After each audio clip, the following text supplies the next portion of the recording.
la gestion du budget. Jules Alingué Tekei nous l'a dit également, parce qu'il participe à cette patrouille financière. Ça fait partie des actifs du président de la République et ça mérite d'être souligné. Alors là, le public est debout, comme vous le voyez, et improvise même un chant à l'honneur du président de la République. Ça fait partie de l'ambiance. Ce n'est pas un hymne national, mais c'est un hymne du parti. Le public est debout et bientôt ce sera le tour de l'hymne national avant que la session ne commence. Là, c'est la ferveur. Hein. La jeunesse et cette ferveur. Cette jeunesse qui a toujours accompagné le président de la République dans tout ce qu'il fait et qui parfois bouscule les protocoles. Okay? Et pour rappeler chaque fois au président de la République les engagements de son parti, les partis présidentiels et même des attentes de la population. Lorsque vous décortiquez le contenu de ces chants de gloire, hein, c'est ça qui donne du tonus un peu de la ferveur à ces militants qui sont toujours là mobilisés et qui encouragent le président partout. Et donc nous ne pouvons que constater ce changement protocolaire qui rentre dans les habitudes désormais. Merci Giscard. Nous saluons les efforts fournis par l'inspecteur général des finances, M. Gilles Alinguetti, au travers de sa patrouille financière, afin de surveiller tous ceux qui se donnent le vilain plaisir de mal gérer la chose publique.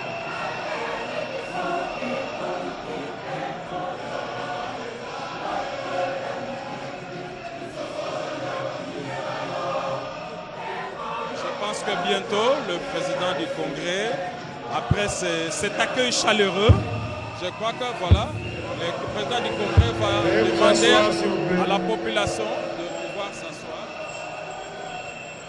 Alors, il n'y avait qu'un seul point.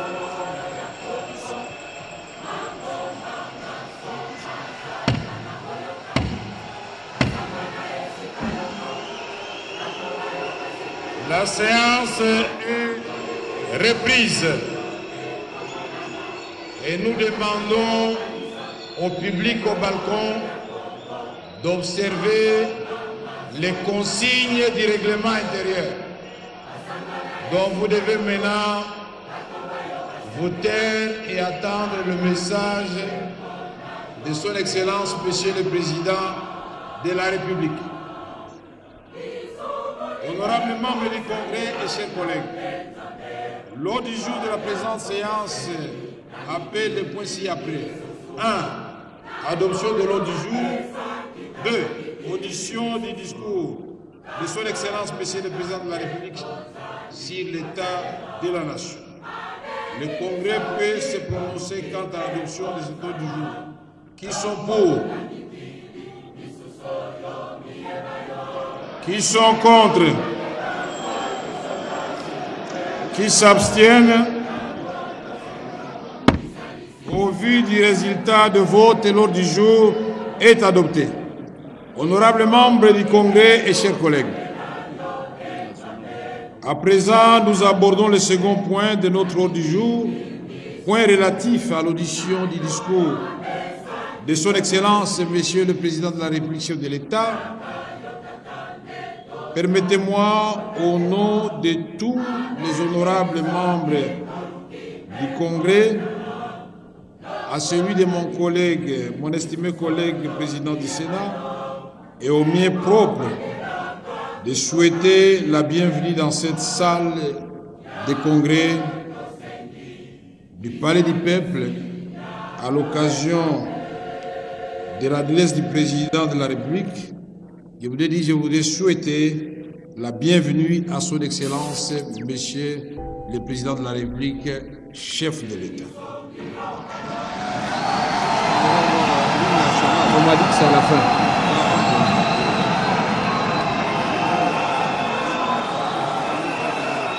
Excellence, Monsieur le Président de la République, chef de l'État, qu'il vous plaise de prendre la parole pour votre message à la nation. À la fin, j'ai déjà demandé. C'est à la fin, puisqu'on a chanté dehors, on chantera à la fin ici. C'est vraiment Balingi Babembe.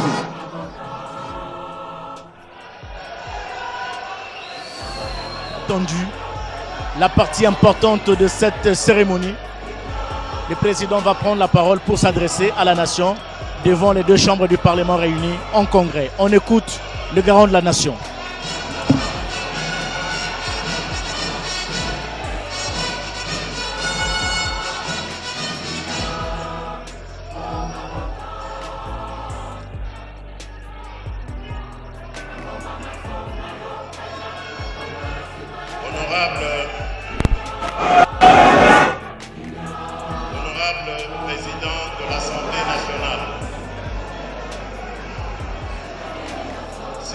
S'il vous plaît.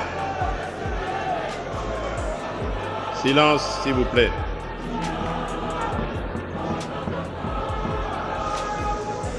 Honorable Président de l'Assemblée nationale, Honorable Président du Sénat, Honorables députés nationaux et sénateurs, distingués invités, Mesdames et Messieurs, mes très chers compatriotes, le 20 janvier 2024, lors de ma prestation de serment pour ce second mandat à la tête de la République démocratique du Congo, j'ai pris devant notre peuple 6 engagements majeurs. Ces engagements se sont traduits en programmes ambitieux, en actions concrètes et en résultats déjà perceptibles. C'est donc en toute solennité et responsabilité que je m'adresse à vous aujourd'hui, afin de dresser le bilan de l'année 2024. Une année où, malgré d'importants défis, nous avons réalisé des progrès notables, accompli des avancées concrètes et démontré une détermination inébranlable à bâtir une République démocratique du Congo plus forte, plus prospère et plus équitable pour tous. Le programme d'action du gouvernement 2024-2028, adopté par cette auguste Assemblée en juin dernier, demeure notre feuille de route. Malgré les secousses de l'économie mondiale et les tensions géopolitiques, notre pays fait preuve d'une résilience exemplaire et s'adapte avec succès aux enjeux contemporains. Notre économie en pleine transformation présente des signes de solidité encourageants. Nous prévoyons cette année une croissance de 6%, un rythme nettement supérieur à la moyenne de 3,8% attendue en Afrique subsaharienne. Ce résultat, en dépit d'un léger ralentissement, témoigne de notre résilience face aux défis globaux et locaux et offre l'opportunité de consolider les bases d'une économie plus diversifiée, durable et tournée vers l'avenir. En parallèle, un accord préliminaire avec le Fonds monétaire international d'un montant d'environ 3 milliards de dollars fortifie notre position face aux enjeux économiques actuels. Je reconnais cependant que l'inflation constitue une préoccupation réelle pour nos concitoyens. Elle a dépassé au premier semestre le seuil annuel prévu de 11,3% en raison notamment de la hausse des tarifs de transport, hausse elle-même liée au rationnement des produits pétroliers ainsi que de l'augmentation du prix des denrées alimentaires et des boissons non alcoolisées. Le franc congolais a également subi une dépréciation de 4,2% par rapport au dollar américain depuis la fin décembre 2023, renchérissant les coûts des biens importés et accentuant ainsi la pression inflationniste. Néanmoins, grâce à une gestion rigoureuse de nos finances publiques et à une étroite coordination entre le gouvernement et la Banque centrale du Congo, nous avons stabilisé le taux de change. Au 27 novembre 2024, nos réserves internationales atteignaient 6,117 milliards dollars américains, couvrant 14 semaines d'importation, renforçant ainsi notre capacité à faire face aux incertitudes économiques. pour répondre aux besoins urgents de la population et soutenir notre croissance économique, nous avons stabilisé le cadre macroéconomique, amélioré l'environnement des affaires et mobilisé des financements à des conditions plus favorables. Ces avancées ont élargi nos marges de trésorerie et permis au Trésor public de financer des projets structurants. Elles ont également relancé, dans le cadre d'un plan d'action accéléré, le financement de projets d'investissement essentiels, notamment le programme local des 145 territoires, le PDL 145T, des infrastructures et voiries de province, ainsi que le développement urbain de Kinshasa. De plus, l'avenant au contrat minier signé avec le groupement d'entreprises chinoises a débloqué des fonds pour entreprendre d'urgence les travaux de voirie de la ville-province de Kinshasa, dont la construction des rocades, la route Mboudi, aéroport de Ndjili, via Kimwenza et Ndjili-Brasserie, ainsi que plusieurs routes d'intérêt national. Parmi ces dernières figurent les axes Mbujimai-Nguba via Mweneditu, Kanyama-Kasese-Kalemi via Manono et Luena, Mbujimai-Kabinda, Kindu, Bukavu-Goma, ainsi que la route d'Akula dans le Grand Équateur.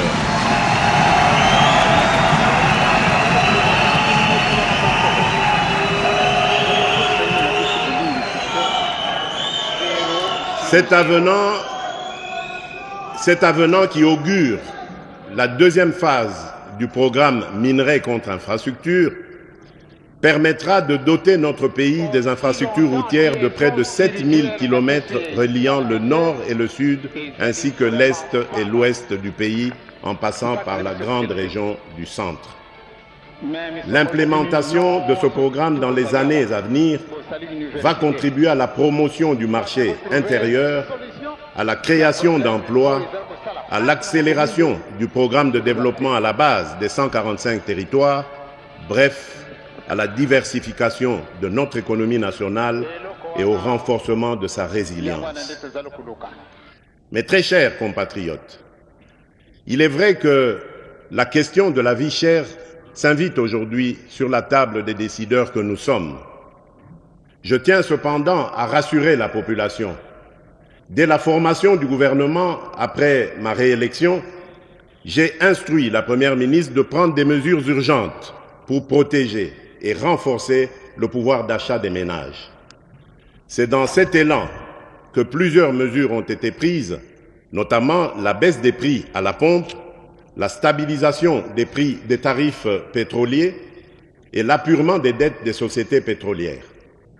Concrètement, le jeudi 3 octobre 2024, dans la zone ouest, le litre d'essence est passé de 3 340 à 2 990,49 francs congolais.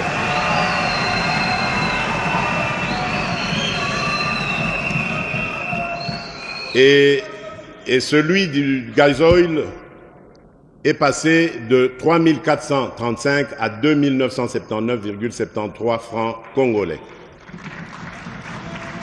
Ces ajustements représentent une diminution de 10% sur l'essence et de 13% sur le gazoil, soit une baisse moyenne d'environ 12% sur l'ensemble des produits. Les répercussions sont déjà visibles. D'une part, la consommation de carburant chez SEP Congo a bondi de 45 000 m3 par mois en moyenne à 60 000 m3, soit une hausse de 33%. D'autre part, transporteurs locaux, motocyclistes et chauffeurs de taxi réalisent désormais des économies substantielles sur leurs achats de carburant, tandis que les entreprises bénéficient d'une réduction de leurs dépenses en indemnités kilométriques, libérant ainsi des ressources pour d'autres projets. À la suite de cette baisse des produits pétroliers et dans cet élan visant à protéger et renforcer le pouvoir d'achat de notre population, le gouvernement a engagé des discussions avec les importateurs. Grâce à ces efforts conjugués, nous enregistrons aujourd'hui une baisse de 5 à 11% sur ces produits de base. Ce résultat témoigne de notre volonté inébranlable d'améliorer les conditions de vie de chaque Congolaise et de chaque Congolais. Par ailleurs, conscient du fait que notre pays ne produit pas de pétrole raffiné prêt à la consommation, j'ai instruit le gouvernement d'orienter sa politique d'approvisionnement vers les sources les plus avantageuses afin de garantir un accès durable et compétitif à l'énergie. Ainsi aussi, pour alléger le fardeau économique qui pèse sur nos concitoyens, sur mes instructions, le gouvernement a suspendu la taxe sur la valeur ajoutée, la TVA, et réduit les taux des droits et taxes et redevances sur 8 produits alimentaires de première nécessité. Par cette action, l'État a choisi de renoncer à une part de ses revenus afin de soutenir directement des millions de Congolais qui consomment ces denrées chaque jour. Ce geste a pour but principal d'alléger le coût de la vie et de favoriser le bien-être de nos concitoyens. Dans un tout autre registre, je voudrais dire particulièrement aux Kinoises et aux Kinois que je partage avec vous la préoccupation des embouteillages quotidiens qui compliquent les déplacements dans la ville.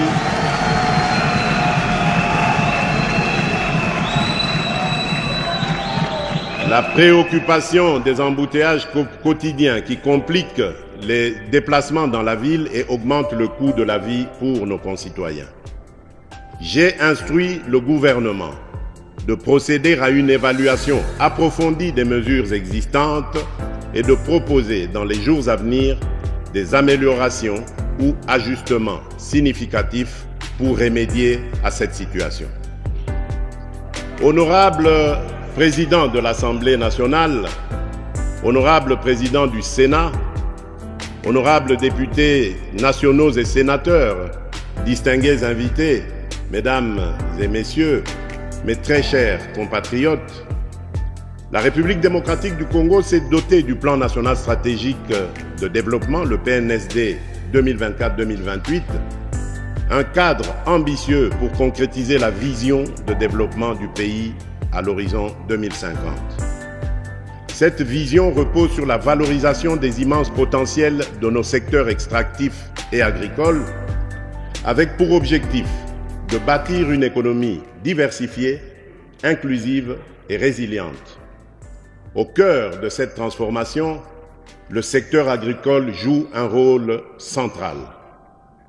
Garantir la souveraineté alimentaire, réduire la pauvreté, créer des emplois et renforcer la stabilité macroéconomique. L'agriculture devient ainsi le levier stratégique pour convertir nos richesses naturelles en prospérité durable, permettant enfin au sol de prendre sa revanche sur le sous-sol. Malgré des atouts exceptionnels, près de 80 millions d'hectares de terres arables, une diversité climatique remarquable et l'un des réseaux hydrographiques les plus denses au monde, notre pays peine à révéler pleinement son potentiel agricole. Cette sous-exploitation se traduit par des faibles rendements et une dépendance excessive aux importations alimentaires chiffrée à plus de 3 milliards de dollars américains par an.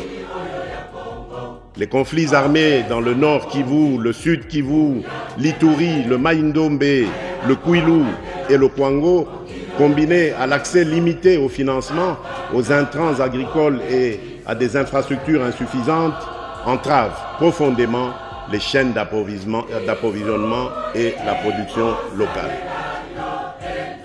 Pour faire face à ces défis, le gouvernement, dans le cadre du programme d'action 2024-2028, a mis en œuvre, dès 2024, des initiatives concrètes visant à redynamiser le secteur agricole. Celles-ci ciblent les producteurs locaux, ménages, coopératives et entrepreneurs afin d'accroître la productivité et de consolider la production nationale. En s'appuyant sur ces efforts, notre nation entend réduire sa dépendance alimentaire, renforcer sa souveraineté économique et faire de l'agriculture le levier d'une croissance inclusive et durable en parfaite harmonie avec les aspirations de la vision 2050. Dans notre détermination de mettre progressivement et efficacement fin à l'insécurité alimentaire à laquelle se trouvent exposés nombreux de nos compatriotes, après l'investiture du gouvernement, des efforts importants ont été déployés pour relever ces défis aussi bien dans le secteur agricole que celui de la pêche et de l'élevage. S'agissant de l'agriculture, pour la saison en cours lancée par le gouvernement, il importe de retenir que des agriculteurs ont bénéficié entre autres de 350 tracteurs pour la mécanisation et d'1,5 million de lots de matériel aratoire, de 5 millions de tonnes de semences, de 37 millions de mètres linéaires de boutures de manioc, de 500 tonnes de fertilisants minéraux et de 70 séchoirs à énergie solaire pour maïs. Pour faciliter la mobilité,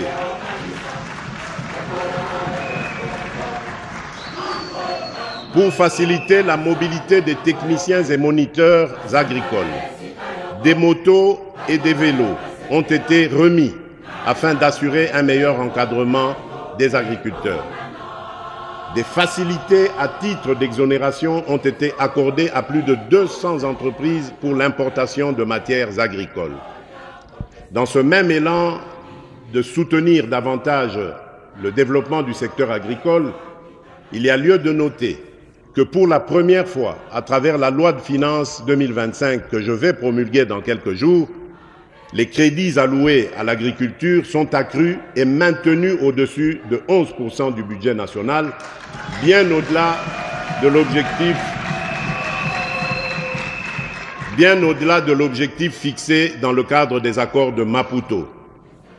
Cet accroissement substantiel de l'allocation des financements publics en faveur du secteur agricole témoigne de notre engagement sans faille à créer les conditions nécessaires au développement de ce secteur hautement stratégique pour notre souveraineté.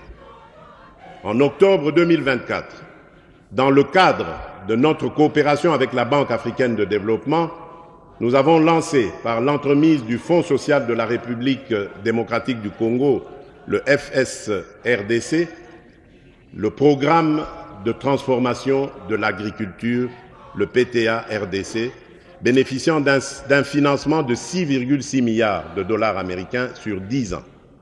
En outre, avec le soutien financier de la Banque mondiale, je salue la mise en place du Registre national des agriculteurs, l'opérationnalisation d'un système d'assurance agricole face aux risques récurrents, ainsi que l'appui offert à plus de 30 000 ménages agricoles en matière d'accès aux semences et aux équipements aratoires dans le cadre du Programme national de développement agricole, le PNDA.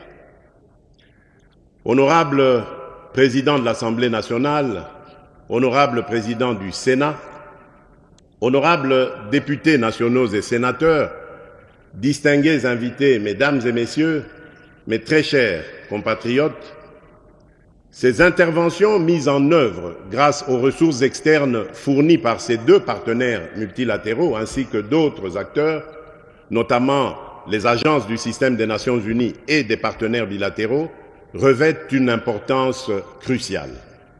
Elles répondent à la situation particulière de notre pays, en particulier dans les zones gravement affectées par les ravages des guerres et des conflits, ainsi que dans les provinces sévèrement touchées par l'insécurité alimentaire. Dans cette dynamique de redressement et de développement agricole, des initiatives concrètes et prometteuses sont en cours. Ces efforts s'appuient également sur des expériences réussies, telles que celles menées par le service national à Kanyama-Kasese, dans la province du Haut-Lomami, qui illustrent le potentiel d'une approche intégrée et collaborative pour renforcer la production agricole nationale. Lors de ma récente visite à Kanyama-Kasese, j'ai pu mesurer l'ampleur des progrès réalisés.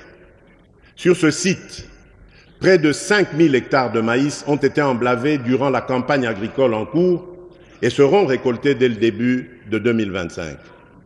Avec un rendement prévu de 5 tonnes par hectare, c'est environ 25 000 tonnes de maïs qui s'ajouteront aux 2500 tonnes déjà entreposées.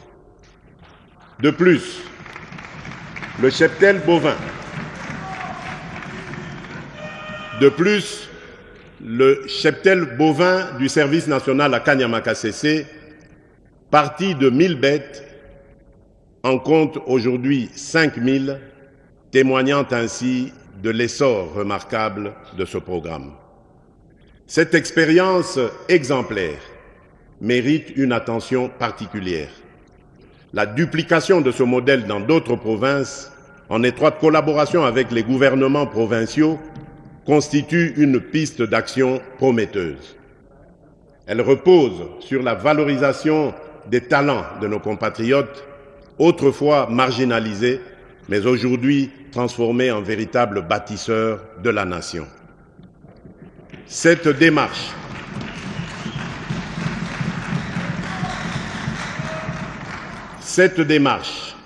adaptée aux spécificités de chaque région, appelle à une mise en œuvre urgente pour maximiser son impact et répondre efficacement aux défis de notre agriculture.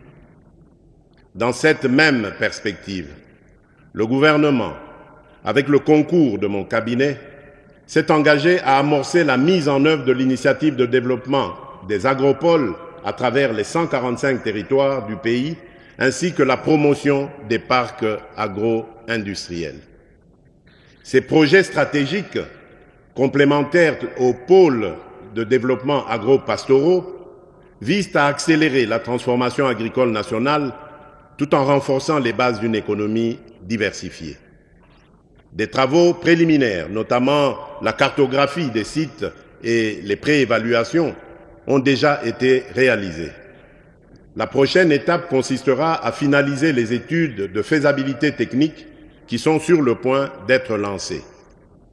Par ailleurs, le partenariat public-privé sera mobilisé de manière active pour garantir la réussite de ces initiatives. En toute urgence, ces efforts doivent s'appuyer sur un cadre légal et des mesures d'accompagnement adaptées au secteur agricole afin de garantir leur mise en œuvre et leur pérennisation. Concrètement, il s'agit de la promulgation d'ici fin mai 2025 de la loi agricole et de la loi semencière, ainsi que de leurs mesures d'application, de l'établissement du cadastre agricole et des plans d'aménagement et d'affectation des terres, de l'opérationnalisation du Fonds national d'entretien des voies navigables et ferroviaires, de la mise en place d'une base de données unique recensant tous les acteurs du secteur agricole, du renforcement de la coordination grâce à une cohérence accrue entre les projets et programmes agricoles et une synergie renforcée avec les secteurs connexes pour plus d'efficacité et d'efficience. Ainsi, je consacre l'année 2025 au parachèvement de ces réformes afin que la gouvernance agricole permette enfin à ce secteur de libérer pleinement son potentiel. L'autosuffisance alimentaire ne doit plus être un simple slogan, mais devenir une réalité. Nous en avons les moyens.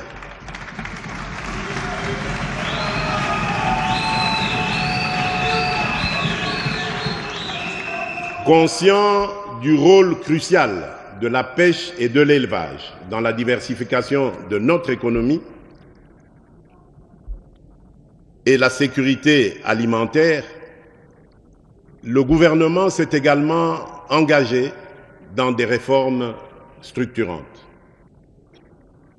Pour surmonter les obstacles qui freinent l'augmentation de la production animale et halieutique, le ministère de la Pêche et de l'Élevage a distribué intrants et équipements à des milliers de pêcheurs artisanaux, notamment dans les provinces de la Chopo, du Tanganyika et de Kinshasa, renforçant ainsi leur capacité productive.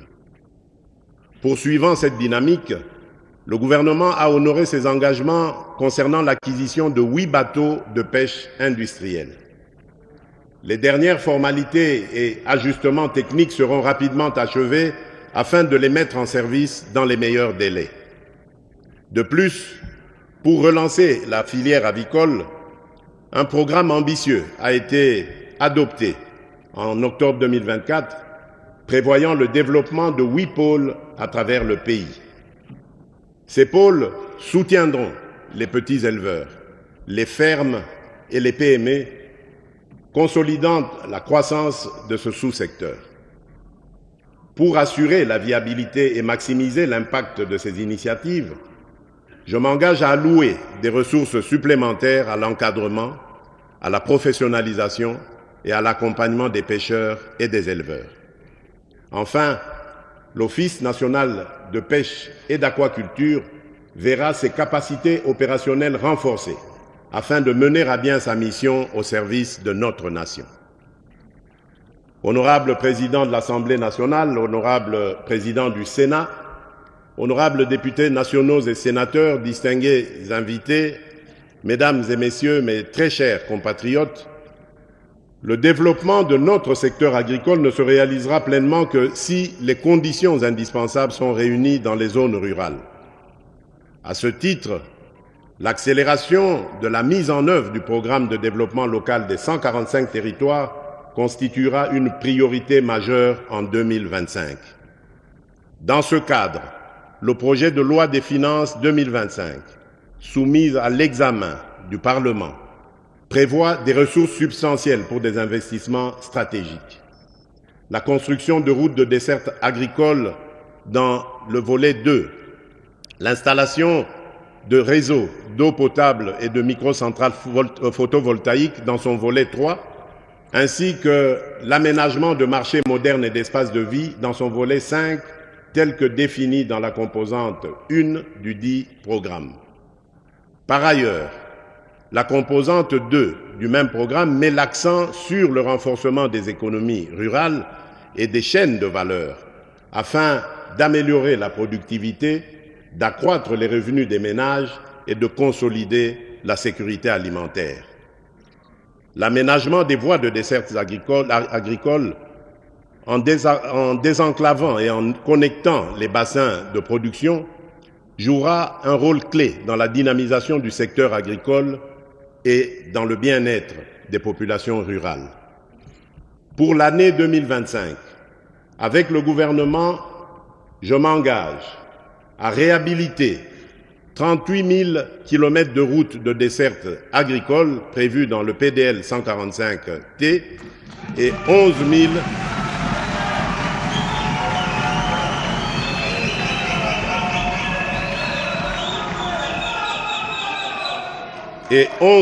423 km de routes prioritaires supplémentaires en un an, en déployant des brigades routières dans chaque province pour un entretien régulier.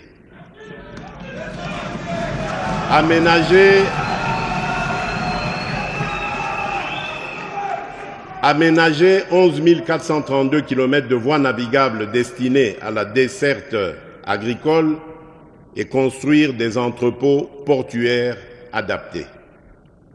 Honorable Président de l'Assemblée nationale, honorable Président du Sénat, honorables députés nationaux et sénateurs, distingués invités, Mesdames et Messieurs, mes très chers compatriotes, un pays qui investit est un pays qui croit en son avenir.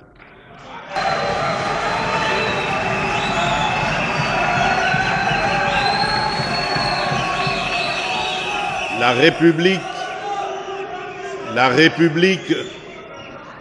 République démocratique du Congo s'inscrit pleinement dans cette dynamique.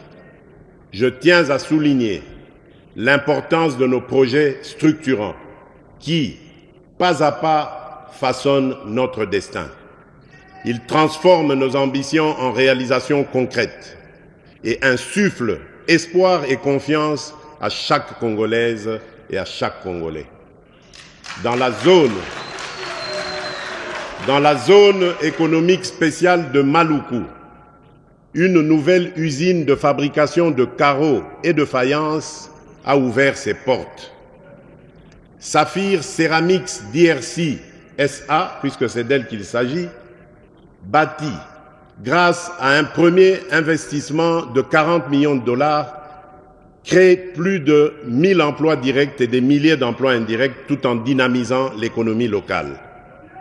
Désormais, nous produisons chaque jour 50 000 mètres carrés de carreaux de qualité à prix compétitif, mettant fin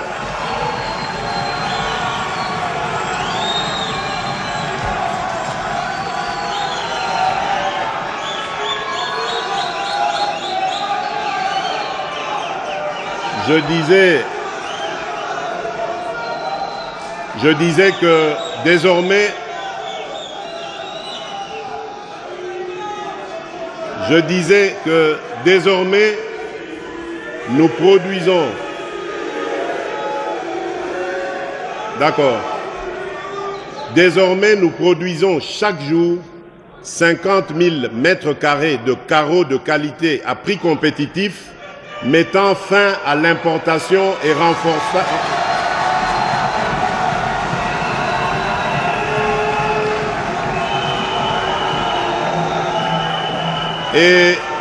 renforçant ainsi la fierté de consommer congolais.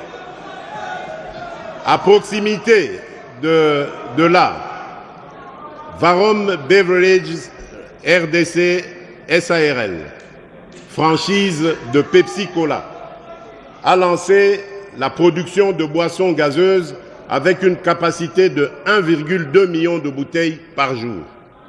Un premier investissement de 66 millions de dollars, bientôt suivi d'une seconde phase de 46 millions de dollars dans les 6 prochains mois, a permis de créer 530 emplois à ce jour. Cette nouvelle unité génère non seulement des emplois et des recettes fiscales, mais nourrit également la fierté de consommer des produits made in Congo. Et que dire de la relance de la mine de zinc de Kipushi par Kiko? Fort d'un investissement de 923 millions de dollars, ce projet illustre parfaitement notre ambition du réveil du Congo comme un géant au cœur de l'Afrique. Chaque mois,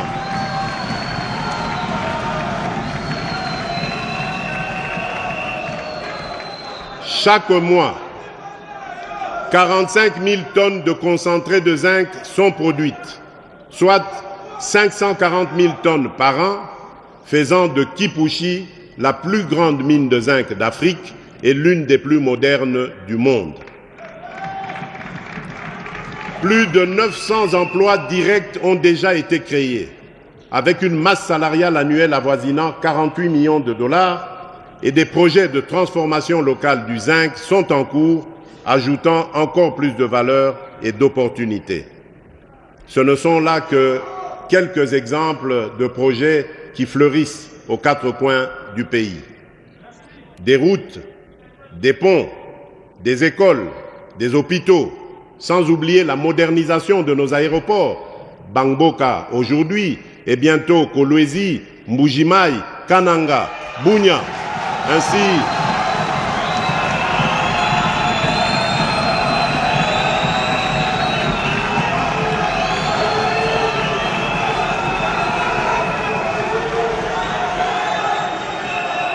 je disais, des routes, des ponts, des écoles, des hôpitaux, sans oublier la modernisation de nos aéroports, Bangboka aujourd'hui, et bientôt Kolwezi, Mbujimai, Kananga, Bunia, ainsi que le balisage et l'électrification de l'aéroport de Kalemi.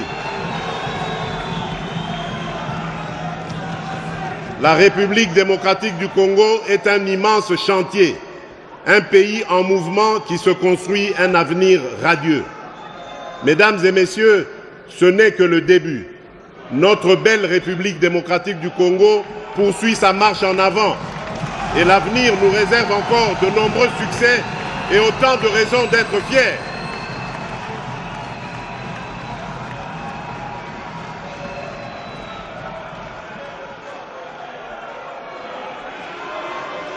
Par ailleurs, la redynamisation de nos entreprises du portefeuille est un impératif pour renforcer leur compétitivité et leur performance. C'est dans ce cadre que nous avons cette année adopté un programme de relance incluant la création d'Air Congo en partenariat avec Ethiopian Airlines, dans laquelle l'État congolais détient 51% des parts, ainsi que la reprise des activités de Congo Airways. En outre, la tenue des États généraux en cours permettra d'adopter des recommandations claires définissant la trajectoire pour relancer l'ensemble de nos entreprises étatiques. Honorable Président de l'Assemblée nationale, Honorable Président du Sénat, honorables députés nationaux et sénateurs, distingués invités, Mesdames et Messieurs, mes très chers compatriotes, la transformation et la diversification socio-économique de notre pays reposent sur le développement d'infrastructures stratégiques dans des secteurs clés tels que les routes, les chemins de fer, le numérique et l'énergie. Dès le début de mon premier mandat, j'ai pris l'engagement de faire du numérique congolais un levier d'intégration et de bonne gouvernance, de croissance économique et de progrès social. Pour réduire la fracture numérique, principalement causée par un déficit d'investissement, nous avons mis en place des incitatifs financiers destinés à attirer davantage d'investisseurs dans le déploiement de la fibre optique. Par ailleurs, nous avons doté nos institutions d'un réseau propriétaire, garantissant une administration publique plus moderne et transparente. De plus, nous avons décidé d'intégrer systématiquement la pose de la fibre optique dans tous les projets de construction et de réhabilitation des routes à travers le pays.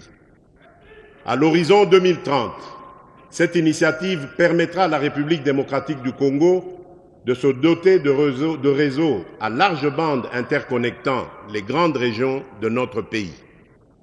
S'agissant de l'énergie, notre croissance économique durable exige un accès fiable, abordable et pérenne à cette ressource. Elle demeure le moteur de la transformation des matières premières, le socle de l'innovation technologique et un facteur clé de la compétitivité de nos entreprises. En 2024, nous avons franchi d'importantes étapes dans ce domaine. Parmi ces réalisations, nous retenons l'achèvement des travaux de réhabilitation du groupe G25 de la centrale hydroélectrique d'Inga 2, qui devrait produire 1,2 million de mégawattheures supplémentaires, la poursuite de la mise en œuvre du plan directeur 2024-2028 de la SNEL SA, avec la réhabilitation de la ligne en courant continu Inga-Kolwezi, des stations de conversion et des parcs de production.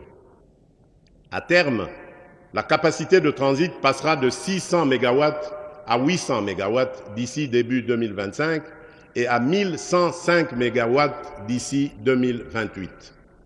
La poursuite des travaux et d'extension de la centrale hydroélectrique de la Lungoudi par l'ajout d'un second module de 4 MW qui permettra d'augmenter la capacité de production de 2 MW à 6 MW d'ici octobre 2026, améliorant ainsi l'alimentation en électricité de la ville de Chikapa et l'accès à l'eau potable pour ses habitants. La finalisation des travaux d'électrification dans les localités de Maïdi, Ngeba, Malanga et Katogota ont permis de connecter de nouveaux foyers, transformant le quotidien de milliers de personnes. Les travaux d'installation de nouvelles cabines ainsi que ceux de la remise à niveau du poste de Funa vont permettre de densifier le réseau de la SNEL, impactant directement 62 758 ménages, soit plus de 500 000 personnes, et contribuant à réduire la consommation du bois énergie.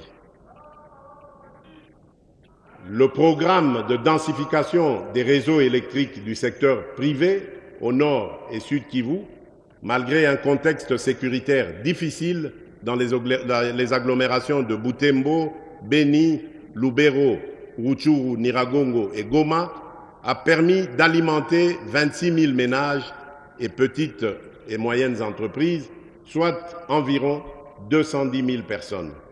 Le démarrage des travaux de réhabilitation sur les groupes G23, G24 et G26 de la centrale d'Inga 2 permettra à terme de produire 2 millions de mégawattheures supplémentaires pour soutenir la demande croissante et améliorer la desserte, la mise en charge des lignes de transport et réseaux de distribution de la centrale de Toubi-Toubidi et la centrale de Mouvo pour l'électrification des villes, des agglomérations de Boya, Miabi, Katende, Lusanga, Kabea-Kamwanga et amélioration de la desserte dans la ville de Mbujimaï, la mise en œuvre de 50 projets d'électrification rurale avec Anser, avec un budget à hauteur de 89 millions de dollars.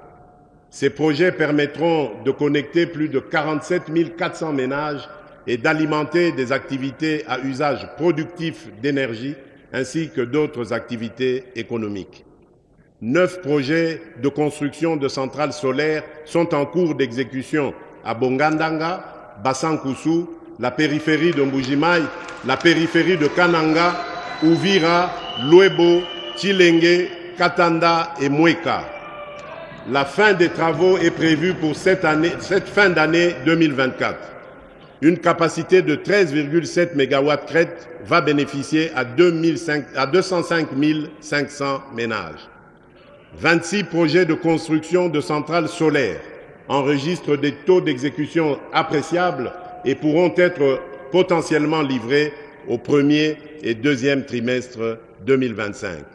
Ces projets sont localisés dans les territoires respectifs de Lusambo, de Ngandajika, de Lodja, de Lubao, de Kabea-Kamwanga, de Mweneditu, de Kabare, de Bulungu, de Kasongolunda, de Dibaya, de Kapanga, de Inongo, de Miabi, de Tchela, de Buta, de Walungu, la périphérie de Kinshasa, Masisi, Banalia, Kabinda, Luiza, Demba, Bondo, Walikale, Bosobolo et Idiofa.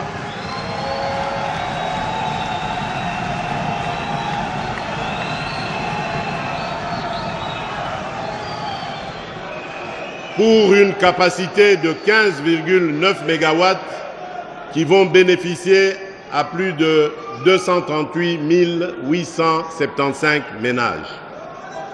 En matière de desserte en eau, le bilan de l'année 2024 est porteur de progrès significatifs.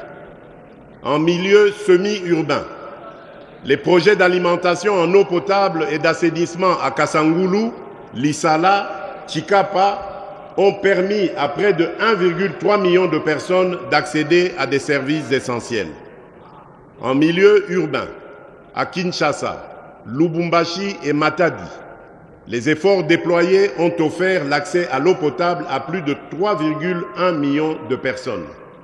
À Kinshasa, la mise en service du module 2 de l'usine de traitement d'eau d'Ozone, avec une capacité de 110 000 m3 par jour, a permis d'étendre l'accès à l'eau potable à 1,8 million de personnes supplémentaires. Ces avancées marquent des étapes cruciales vers l'amélioration des conditions de vie de nos populations et renforcent notre engagement à garantir un accès équitable aux ressources essentielles. Honorable Président de l'Assemblée nationale, Honorable Président du Sénat, honorables députés et sénateurs, distingués invités, mesdames et messieurs, mes très chers compatriotes, la modernisation de la fonction publique demeure un pilier essentiel de nos réformes pour renforcer la gouvernance et améliorer l'efficacité de l'administration publique. C'est un enjeu crucial pour répondre aux attentes de nos citoyens et accompagner les priorités nationales. Un État fort et prospère repose sur des hommes et des femmes intègres, porteurs d'un sens élevé du devoir. La qualité de ses ressources humaines est le socle de son efficacité, car c'est à travers elles que l'État agit inspire le respect et se rend utile. Je tiens à exprimer ma satisfaction pour les avancées réalisées depuis le début de mon premier mandat dans le domaine de l'administration et de la fonction publique. Parmi les progrès significatifs, je citerai l'identification biométrique des fonctionnaires, qui a permis pour la première fois dans l'histoire de notre pays de publier des annuaires alphabétiques et numériques des agents des services centraux et des divisions urbaines de Kinshasa. Cette initiative, qui s'étendra à toutes les catégories socio-professionnelles, vise une meilleure maîtrise des effectifs et de la masse salariale, tout en éliminant les doublons, les agents fictifs et les abus qui saignent nos finances publiques depuis des décennies. La rationalisation des services publics, avec la fixation progressive de cadres et structures organiques pour supprimer les chevauchements et les conflits d'attribution, optimisant ainsi leur fonctionnement, la fluidification des départs à la retraite, soutenue par un nouveau système de sécurité sociale attractif et efficace. Plus de 10 900 départs à la retraite ont été enregistrés durant le premier quinquennat, avec une programmation d'au moins 10 000 départs annuels. Cette démarche apporte dignité et reconnaissance aux anciens serviteurs de l'État. L'alignement des fonctionnaires non mécanisés, grâce auquel plus de 171 000 agents, parfois en service depuis plusieurs décennies, ont été intégrés au système de paie. L'amélioration des conditions socio-professionnelles par le renforcement du dialogue, la discipline, la dématérialisation des procédures, les promotions en grade, la refonte du cadre juridique et l'amélioration progressive des salaires et des conditions de travail. Ces réformes traduisent notre engagement à bâtir une administration structurée, capable d'offrir des services publics de qualité. La prochaine étape consistera à mettre en place une nouvelle politique salariale, juste et équitable, garantissant à chaque agent, où qu'il se trouve, un salaire digne et en adéquation avec sa catégorie d'emploi et ses mérites. Aucune discrimination, aucune inégalité manifeste ne devra subsister. Honorable Président de l'Assemblée nationale, Honorable Président du Sénat, honorables députés nationaux et sénateurs, distingués invités, mesdames et messieurs, mes très chers compatriotes. Depuis le lancement officiel de la couverture santé universelle, le 5 septembre 2023, avec un premier paquet de soins consacré à la gratuité de la prise en charge des femmes enceintes et des nouveau-nés, le gouvernement a poursuivi sa mise en œuvre en 2024. À l'aide de fonds propres et du soutien de partenaires, près de 57 millions de dollars ont été alloués pour démarrer ce programme à Kinshasa et dans le Congo central. Grâce à un financement supplémentaire de 73 millions de dollars obtenu via la restructuration du programme multisectoriel de nutrition et de santé, appuyé par la Banque mondiale, le programme a été étendu à 11 autres provinces, couvrant désormais une grande partie du pays. La revue de la première année de gratuité des accouchements révèle des résultats très encourageants. Plus de 1,3 million de femmes ont bénéficié de ces services dans 4 300 établissements de soins, tandis que 1155 structures ont été équipées et 454 000 enfants malnutris ont été pris en charge. Ces efforts ont entraîné une baisse de la mortalité néonatale et une augmentation de l'espérance de vie des Congolais. À ce jour, la gratuité des accouchements est effective dans 13 provinces, avec une extension prévue à l'ensemble des provinces en 2025. Parallèlement, des mesures sont en cours pour assurer la prise en charge des soins de santé des agents publics et de leurs familles avant fin 2025. En outre, le gouvernement a entrepris la digitalisation du système de santé avec le déploiement des kits informatiques dans plus de 300 établissements, ainsi que la mise en place du registre social RSU pour identifier les personnes économiquement vulnérables. Ce projet, en phase pilote, a déjà enregistré 413 341 personnes, soit 78 739 ménages dans 6 provinces, avec une cible supplémentaire de 31 500 ménages vulnérables dans la commune de Limete à Kinshasa. Enfin, des réformes ont été lancées pour améliorer la couverture sociale, renforcer le rôle du Fonds social de promotion et de services sociaux afin de répondre efficacement aux besoins des groupes vulnérables en assurant une réponse humanitaire coordonnée et flexible. En dehors du pilier prestation des soins, nous avons mis l'accent sur le pilier construction, réhabilitation et rénovation de nos centres de santé et hôpitaux afin d'y accueillir dignement nos populations. À titre illustratif, nous avons construit l'hôpital général de Kinshasa, désormais appelé le Centre hospitalier universitaire Renaissance de Kinshasa, d'une capacité totale de plus de 2500 lits, faisant de cet établissement l'un des plus grands hôpitaux d'Afrique centrale, ainsi que la modernisation de celui de la Mouya à Mbujimaï, avec 10 bâtiments nouvellement construits. Dans le volet réhabilitation, nous avons rénové et modernisé l'hôpital Jason Sendoué de Lubumbashi, entre autres. De plus, dans le cadre du programme de développement local des 145 territoires, nous avons déjà finalisé la construction de 300 centres de santé répartis sur toute l'étendue du territoire national, dont celui de Mutoa, en périphérie de la ville de Kalemi, déjà équipé, que j'ai personnellement réceptionné lors de mon itinérance dans la province de Tanganyika.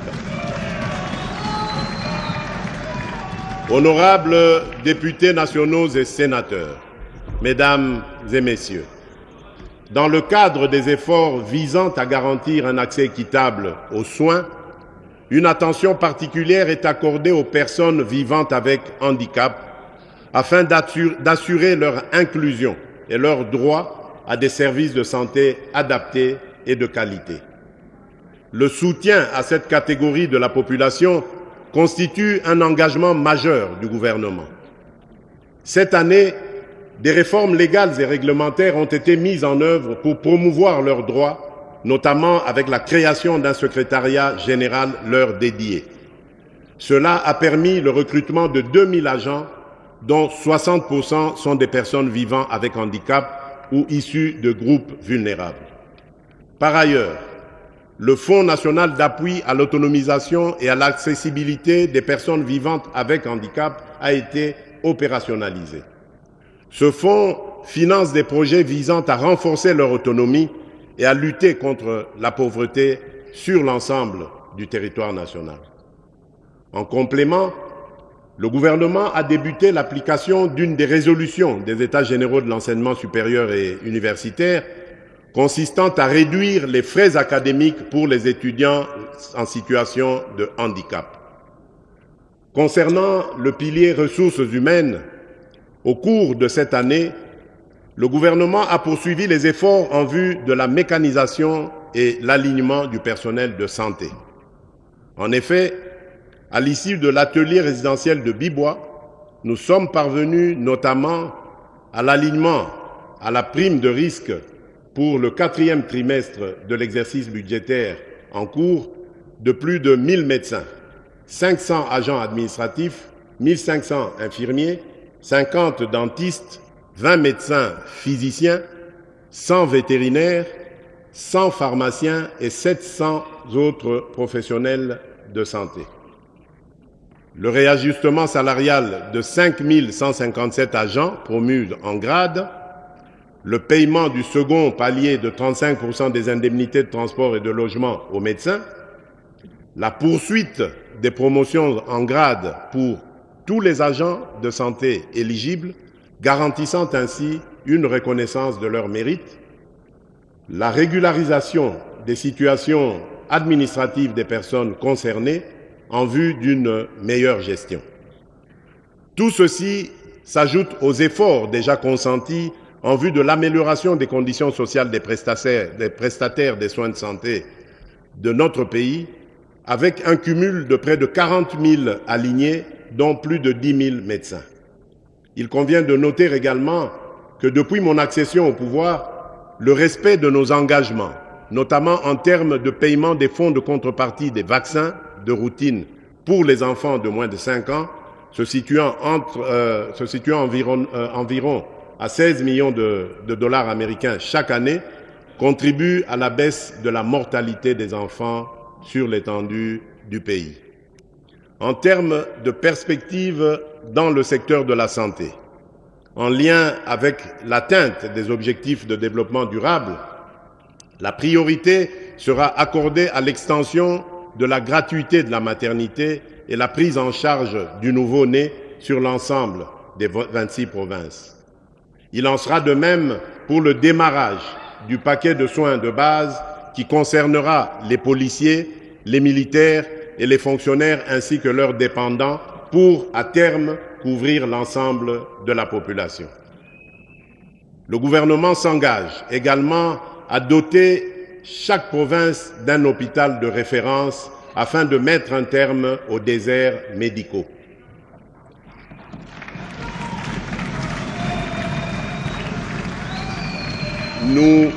Nous poursuivrons nos efforts sans relâche pour construire un système de santé robuste et résilient, apte à prévenir, préparer et répondre efficacement aux grandes endémies et épidémies telles que le Mpox, le choléra, la tuberculose, le VIH-Sida, le paludisme, les fièvres hémorragiques virales, les infections respiratoires et plus récemment une maladie inconnue affectant la province du Kwango. Nous nous engageons aussi à investir dans la production locale de médicaments, de vaccins et d'autres intrants de santé afin de mieux gérer les crises récurrentes, réduire notre dépendance aux importations massives et créer, ce faisant, plusieurs milliers d'emplois pour notre jeunesse. Toujours dans le registre de prise en charge, nous avons initié le projet d'appui au bien-être alternatif des enfants et jeunes impliqués dans la chaîne d'approvisionnement du cobalt, le PABEA Cobalt, dans les provinces du Haut-Katanga et du Lualaba. Ce projet vise à éradiquer la présence et le travail des enfants dans les mines artisanales de cobalt. À ce jour, 13 587 enfants ont été réinsérés socialement sur les 16 845 identifiés en février 2022 dans les sites miniers artisanaux, soit un taux de réinsertion de plus de 80%. Honorable Président de l'Assemblée nationale, Honorable Président du Sénat, honorables députés nationaux et sénateurs, distingués invités, Mesdames et Messieurs, mes très chers compatriotes, au-delà des préoccupations liées à la santé, la préservation de l'environnement s'impose comme une priorité stratégique indispensable à la qualité de vie des populations et à la pérennité des ressources naturelles. Les forêts, la biodiversité, les ressources minérales et hydriques figurent parmi les principaux atouts naturels de notre pays, conférant ainsi à la République démocratique du Congo un positionnement économique et géopolitique unique face aux crises environnementales mondiales. La gestion durable de ces ressources, en réponse aux engagements internationaux, représente un impératif pour assurer le bien-être des populations actuelles et des générations futures. La nécessité de convertir ce potentiel en richesse réelle appelle à des efforts accrus et à l'abandon d'une vision limitée aux seules potentialités. Dans cette optique, des réformes significatives ont été engagées, notamment l'organisation des États généraux des forêts, dont les conclusions serviront de base à l'élaboration d'une politique forestière nationale et à l'actualisation du Code forestier.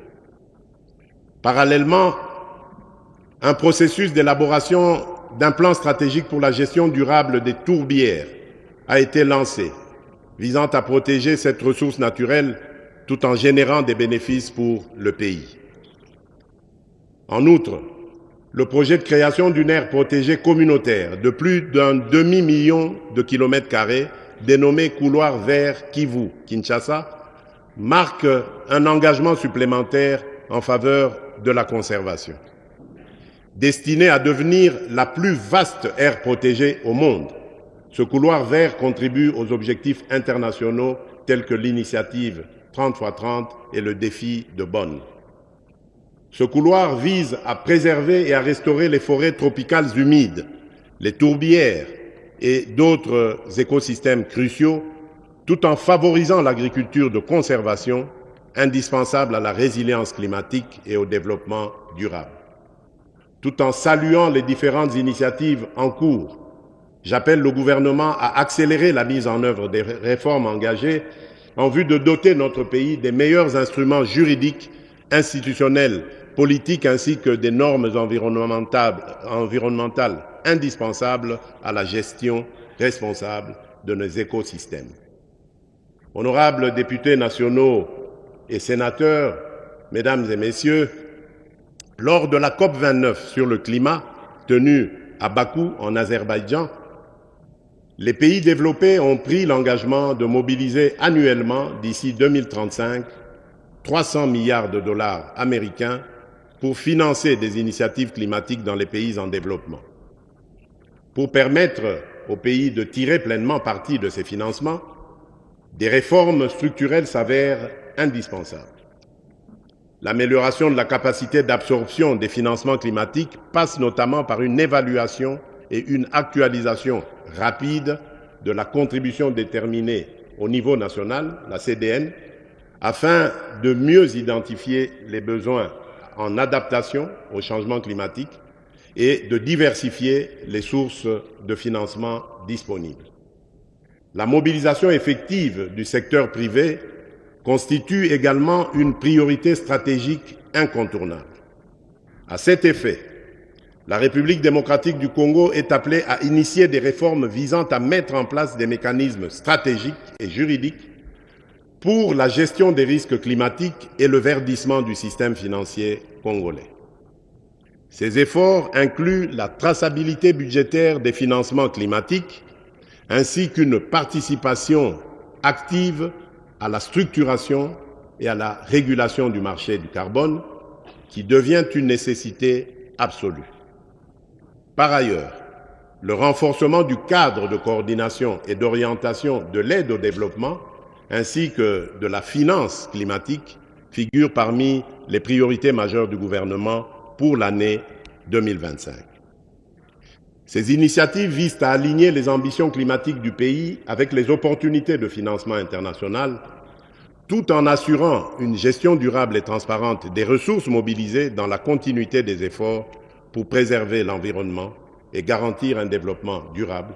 La gestion des déchets émerge comme un enjeu central nécessitant des actions concrètes pour réduire leur impact sur les écosystèmes et améliorer les conditions de vie des populations. Ainsi, depuis le mois d'août dernier, nous avons lancé le programme de gestion des déchets d'équipements électriques, électroniques et pneumatiques, le DEEP, pour financer les opérations d'assainissement à travers le pays, grâce à la perception de l'éco-contribution auprès de tous les importateurs de ces types d'équipements vers notre pays. La réussite de ces multiples efforts ne pourra être possible que dans une perspective de collaboration interinstitutionnelle avec le renforcement du partenariat public-privé. Ceci nous permettra d'assurer la valorisation à grande échelle de ces déchets et de créer ainsi un modèle d'économie circulaire dans notre pays. Dans cette optique, le gouvernement a décidé d'accorder des facilités fiscales et parafiscales à certaines sociétés qui opèrent dans le secteur des déchets plastiques à Kinshasa. Parallèlement aux défis environnementaux, l'éducation nationale reste un pilier fondamental pour le développement socio-économique, en formant les générations futures et en renforçant les capacités humaines nécessaires à la transformation du pays. Honorables députés nationaux et sénateurs, mesdames et messieurs, comme vous le savez, j'avais fait de la gratuité de l'enseignement primaire une des principales priorités de mon premier mandat. Au cours des dernières années, nous avons réalisé des avancées significatives. La prise en charge à ce jour par le Trésor public de 279 145 enseignants nouvelles unités, aussi bien au niveau maternel, primaire que secondaire, ainsi que le personnel des bureaux gestionnaires, témoigne à suffisance notre détermination à améliorer notre système éducatif. C'est à ce même titre que le gouvernement a organisé au mois d'août dernier des assises de la commission paritaire gouvernement-ban syndical de l'éducation nationale et nouvelle citoyenneté à Bibois, afin d'assurer l'assainissement du fichier PAY et l'identification des enseignants non payés dans le but de déterminer l'enveloppe salariale devant être projetée au cours de l'année 2024-2025. Tous ces paris gagnés méritent d'être consolidés afin d'assurer l'amélioration des conditions socio-professionnelles des enseignants ainsi que les infrastructures scolaires. Dans le cadre des efforts visant à renforcer le système éducatif, le gouvernement a intensifié son engagement en faveur de la science et de l'innovation, donnant un nouvel élan au développement national à la suite du conclave du génie scientifique congolais. Parmi les actions majeures entreprises cette année figurent l'organisation et l'institutionnalisation du Forum du génie scientifique congolais, destiné à promouvoir l'excellence scientifique et l'innovation, l'opérationnalisation du Fonds national de la recherche scientifique et de l'innovation technologique visant à soutenir les projets de recherche et les initiatives innovantes, la création de l'incubateur de génie scientifique congolais, chargé d'accompagner les chercheurs, inventeurs et innovateurs dans la maturation de leurs résultats de recherche, le lancement des travaux de construction du premier centre public de radiothérapie et de radiopharmacie en partenariat avec l'Agence internationale de l'énergie atomique. Ces initiatives marquent une étape décisive dans la valorisation du potentiel scientifique et technologique de la RDC au service du développement durable. Honorable Président de l'Assemblée nationale, honorable Président du Sénat, honorables députés nationaux et sénateurs, distingués invités, mesdames et messieurs, mes très chers compatriotes, malgré les progrès réalisés dans plusieurs domaines, la question sécuritaire demeure un défi majeur. Notre pays reste confronté à des rébellions persistantes, dont l'agression de l'armée rwandaise et des terroristes du M23 qui entravent la stabilité nationale, le développement et l'amélioration des conditions de vie de nos concitoyens. Ces ennemis de la République continuent d'occuper une partie des territoires de Rutshuru, Masisi, Nyiragongo et Lubero, provoquant un afflux massif de déplacés internes. Aujourd'hui, près de 7 millions de Congolais vivent loin de leur foyer, faisant de notre pays l'un des pays les plus touchés au monde par ce drame humanitaire. Je tiens à réaffirmer que nos efforts pour leur porter assistance et protection ne faibliront pas. Grâce à la détermination de nos forces armées et au soutien de la communauté de développement de l'Afrique australe, la SADC, nous avons repoussé les agresseurs et leurs supplétifs qui comptaient sur une victoire facile et immédiate.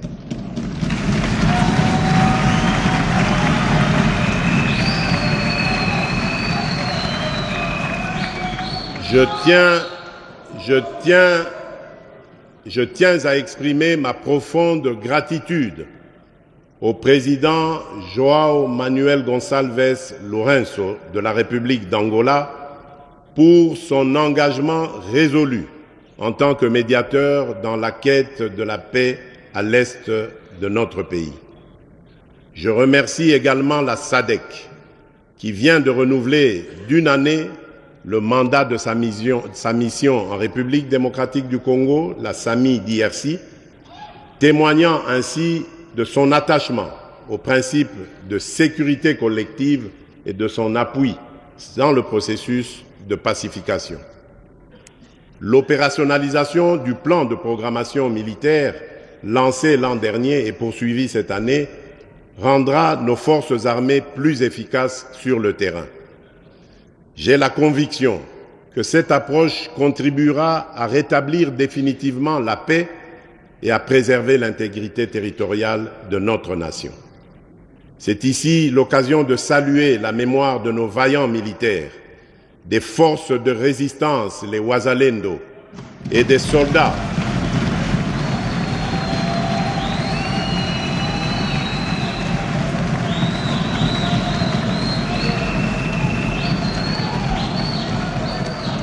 C'est ici l'occasion de saluer la mémoire de nos vaillants militaires, des forces de résistance, les Wazalendo, et des soldats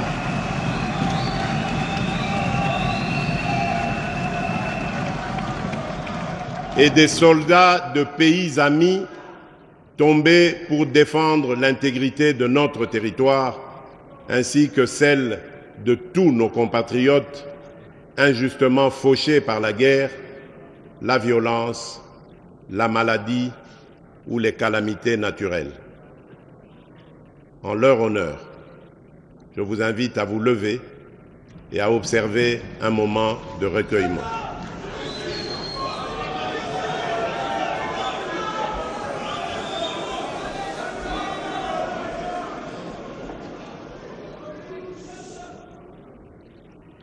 Merci.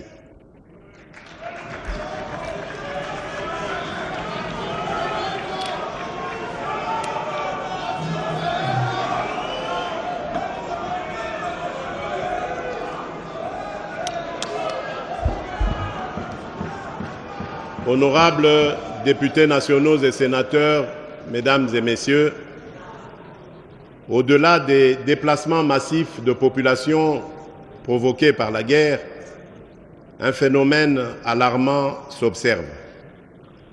Le dépeuplement progressif de certains territoires stratégiques, suivi de leur repeuplement par des populations étrangères implantées par le Rwanda.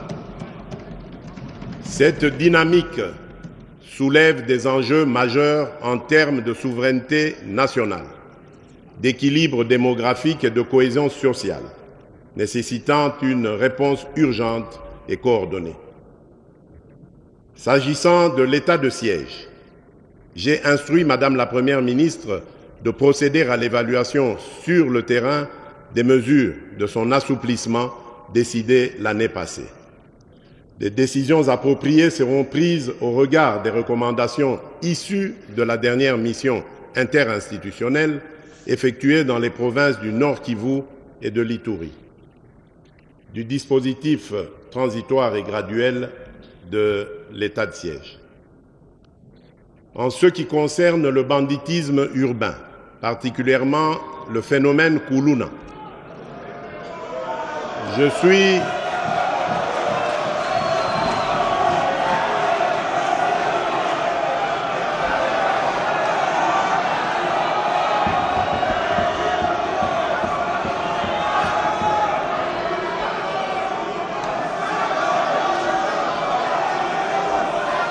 En ce qui concerne le banditisme urbain, particulièrement le phénomène Kuluna, je suis fermement convaincu que, outre le renforcement des moyens des services de sécurité, il est essentiel d'adopter rapidement des mécanismes efficaces de réinsertion pour les jeunes désœuvrés. Une plus grande rigueur dans la répression des actes criminels en conformité avec notre législation s'avère également primordiale. À cet effet, À cet effet, le gouvernement a lancé le processus de dotation en matériel roulant à la police nationale et aux administrations et aux administrateurs de territoire pour leur itinérance. Aussi, dans le cadre de la participation directe des citoyens à la gouvernance sécuritaire, il a été mis en place des comités locaux et provinciaux de sécurité. Ce processus a déjà permis l'élaboration pour la ville de Kinshasa des plans locaux de sécurité dans les communes de Kisenso, Matete, Bumbu, Lingwala, Ngaba, alors que ceux des communes de Makala, Kimbanseke, Njili, Selembao, Massina sont en cours d'élaboration.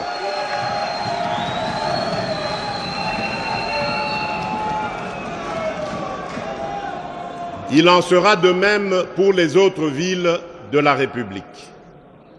Une expérience inspirante a été mise en œuvre à Kanyamakasese, où les Kuluna ont été transformés en bâtisseurs. Au lieu de les considérer uniquement comme des criminels, le gouvernement a choisi d'engager ces jeunes dans des projets de développement communautaire. En les intégrant dans des initiatives constructives, nous avons non seulement réduit la criminalité, mais également redonné un sens à leur vie en leur offrant des opportunités de travail et de réinsertion sociale.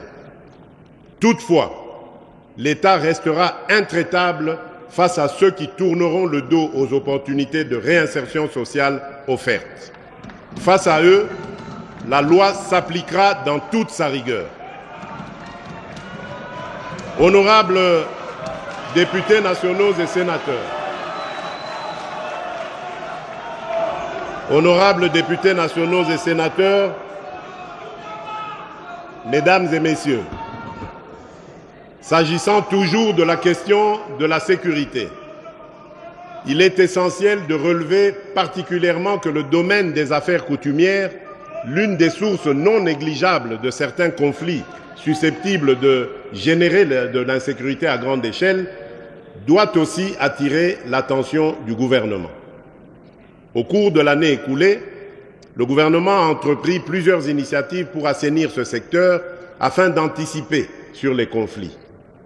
Parmi ces initiatives, on peut noter le lancement d'une vaste opération pour résorber les crises nées des litiges d'origine coutumière. Une politique nationale de prévention et de règlement des conflits coutumiers a été validée le 13 octobre 2024, marquant le début des réformes importantes, y compris le renouvellement des commissions consultatives de règlement des conflits coutumiers à travers le pays. La tenue des audiences foraines à Kinshasa les 4 et 5 novembre 2024 et à Goma le 14 novembre 2024 pour traiter les conflits coutumiers et communautaires. Ces initiatives se poursuivront dans d'autres provinces par le ministère en charge de la question.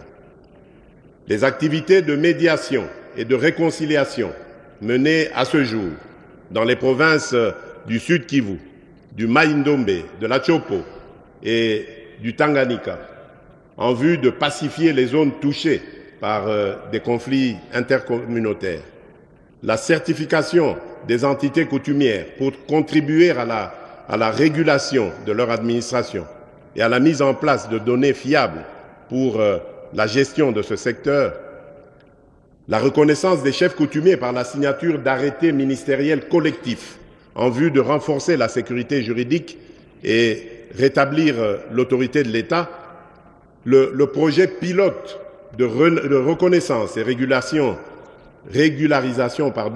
de plus de 350 chefs coutumiers au Haut-Ouélé, envoyant un signal fort aux autres provinces sur l'engagement du gouvernement à toucher toutes les entités coutumières, la protection et la promotion des droits des peuples autochtones qui demeurent une priorité dans notre programme.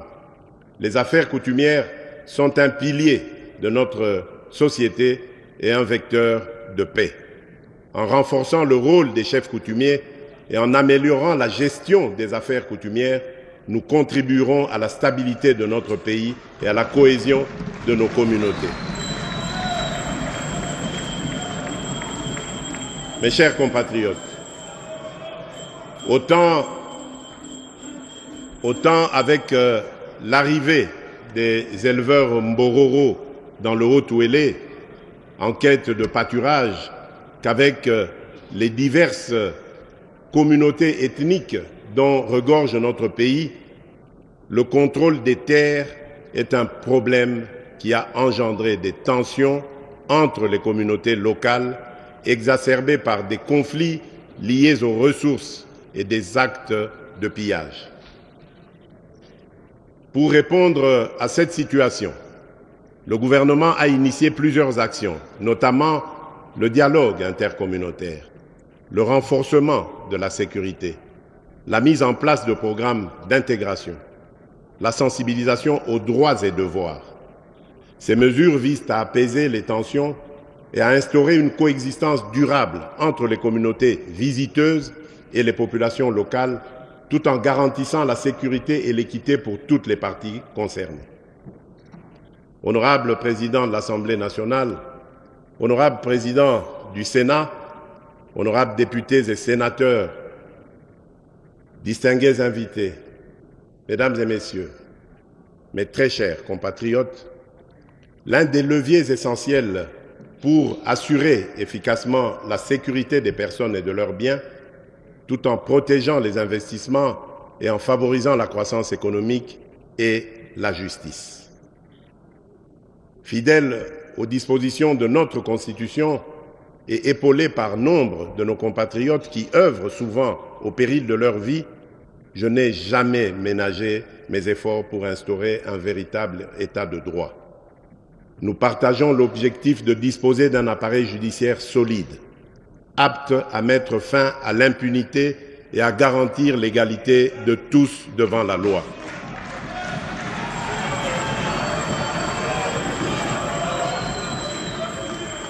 Conscient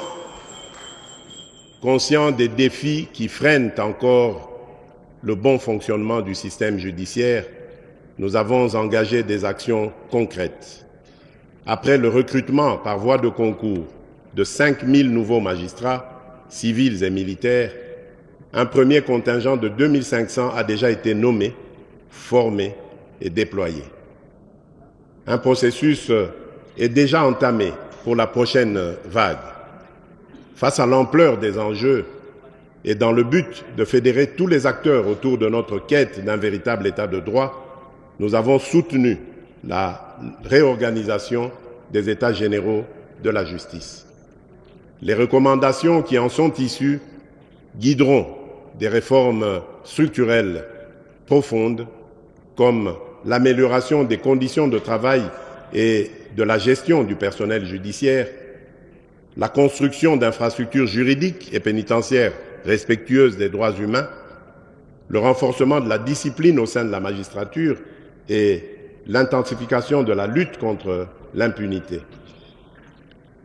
Honorable Président de l'Assemblée nationale, honorable Président du Sénat, honorables députés nationaux et sénateurs, distingués invités, Mesdames et Messieurs, mes très chers compatriotes, face aux défis sécuritaires persistants, la diplomatie joue un rôle crucial en mobilisant le soutien international, en renforçant les partenariats régionaux et en plaidant pour des solutions durables aux crises qui affectent le pays.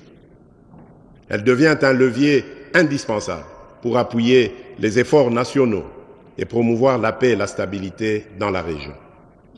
Cette année, la République démocratique du Congo s'est affirmée sur la scène internationale en tant qu'acteur incontournable, résolu à défendre ses intérêts et à promouvoir des partenariats durables au service de notre développement.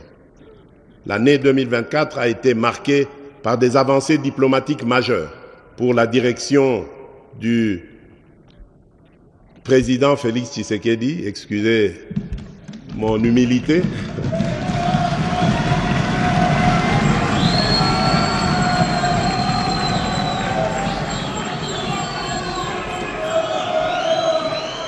reflétant l'engagement de la République démocratique du Congo à promouvoir ses intérêts stratégiques sur les scènes régionales, continentales et internationales. Notre élection au Conseil des droits de l'homme des Nations Unies, suivie de notre candidature imminente au Conseil de sécurité comme membre non permanent, témoigne de la reconnaissance internationale de notre engagement pour la paix et les droits humains et nous offre une tribune privilégiée pour promouvoir et défendre les droits humains.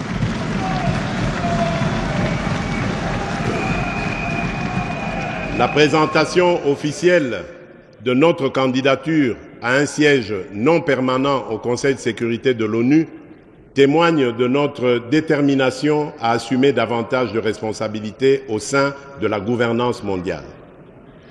Notre adhésion au Conseil de paix et de sécurité de l'Union africaine a renforcé la position stratégique de la République démocratique du Congo dans la résolution des conflits africains.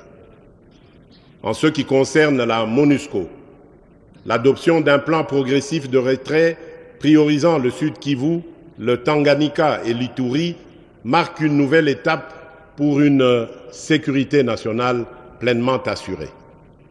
Au Tchad, la médiation conduite par notre pays a favorisé un processus électoral inclusif et le retour des opposants politiques, consolidant ainsi notre rôle de catalyseur de paix en Afrique.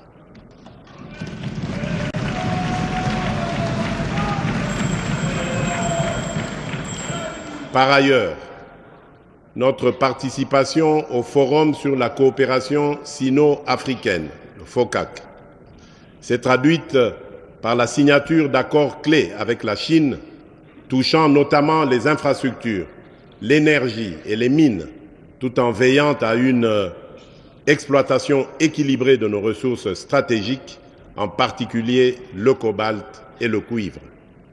Enfin, la conclusion d'un protocole d'accord multilatéral pour le développement du corridor de Lobito, reliant la République démocratique du Congo, l'Angola et la Zambie, ouvrira de nouvelles perspectives de connectivité régionale et stimulera nos échanges économiques. Ces accomplissements ne sont pas de simples distinctions. Ils reflètent notre ambition de participer activement à la construction d'un monde plus juste et plus solidaire. Nos partenariats militaires avec les Nations Unies, notamment à travers la MONUSCO, visent à garantir une transition sécuritaire ordonnée et durable. Par ailleurs, la présidence congolaise du Conseil de paix et de sécurité de l'Union africaine a permis de plaider pour une vision panafricaine de paix et de solidarité. Honorable président de l'Assemblée nationale, honorable président du Sénat, honorables députés nationaux et sénateurs réunis en congrès, mes chers compatriotes, dans le cadre des efforts pour renforcer la cohésion sociale et promouvoir le développement humain, les secteurs de la culture, du genre, de la jeunesse, des sports et du tourisme occupent une place essentielle parce que contribuant à l'épanouissement des citoyens et à la valorisation des richesses de notre pays. En inscrivant la création de plus d'emplois en priorité de mes engagements pour le second quinquennat, mon ambition était d'ouvrir très largement le champ d'opportunités à la main-d'œuvre locale, essentiellement composée de jeunes. Pour ainsi atteindre ce noble objectif, de nombreuses initiatives courageuses et des actions encourageantes ont été entreprises en faveur de la jeunesse à travers l'action du gouvernement.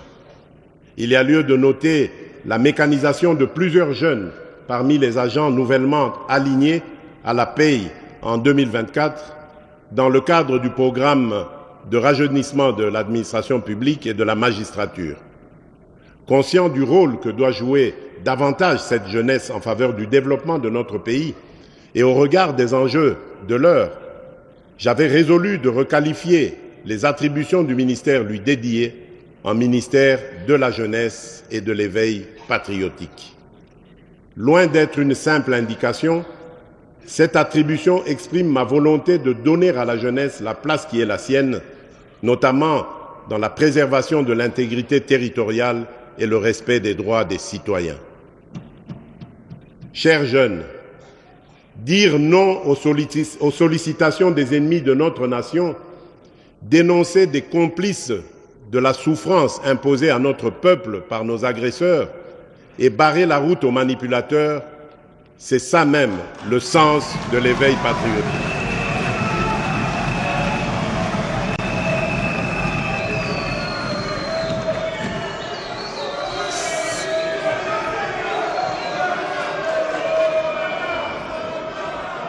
Chers jeunes, dire non aux sollicitations des ennemis de notre nation, dénoncer les complices de la souffrance imposée à notre peuple par nos agresseurs et barrer la route aux manipulateurs, c'est ça même le sens de l'éveil patriotique. Cette année est aussi celle qui nous a servi, au-delà des contraintes, à accentuer notre engagement pour l'éducation des jeunes à travers le sport. Ainsi, pour activer le réveil du sport congolais, plusieurs disciplines ont reçu le soutien du gouvernement central et de la population en général, donnant une énergie supplémentaire aux athlètes qui composent nos équipes nationales et nos clubs.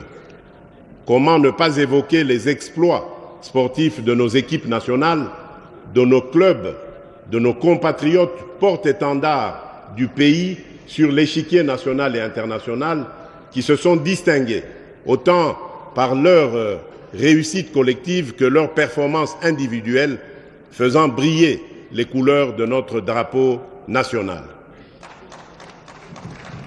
En obtenant des instances internationales, l'organisation à Kinshasa de plusieurs compétitions régionales, comme la 26e édition du championnat d'Afrique des Nations de handball senior dames, nous avons obtenu l'inscription de notre pays sur la liste des nations africaines aux grandes ambitions sportives.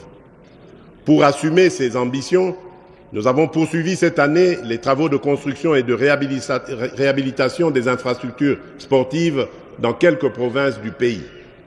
L'inauguration prochaine du Centre culturel et artistique des pays d'Afrique centrale à Kinshasa, grâce à notre coopération avec la Chine, positionne le pays comme un hub régional de la créativité.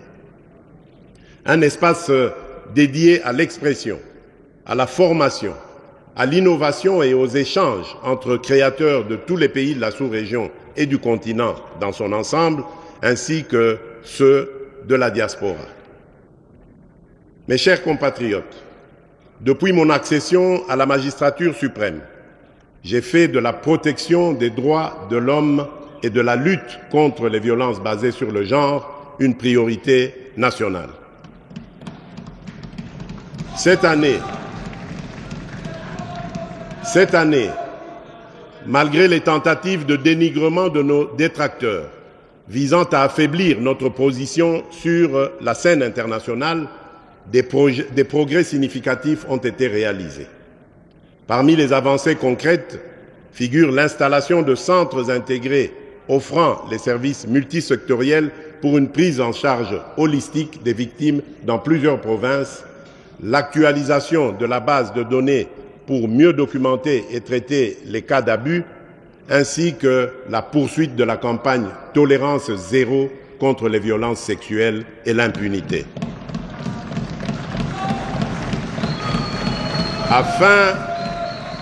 Afin de renforcer le cadre normatif en matière de justice transitionnelle, conformément à nos engagements internationaux, 3 documents majeurs ont été transmis au gouvernement pour examen. Il s'agit de l'avant-projet de loi portant principes fondamentaux relatifs à la justice transitionnelle en République démocratique du Congo, de l'avant-projet de loi organique modifiant et complétant la loi organique numéro 13/011B du 11 avril 2013 relative à l'organisation, au fonctionnement et aux compétences des juridictions de l'ordre judiciaire. Il s'agit enfin du projet de politique nationale sur la justice transitionnelle. Ces actions traduisent notre détermination à bâtir une société où les droits de chacun sont protégés et respectés.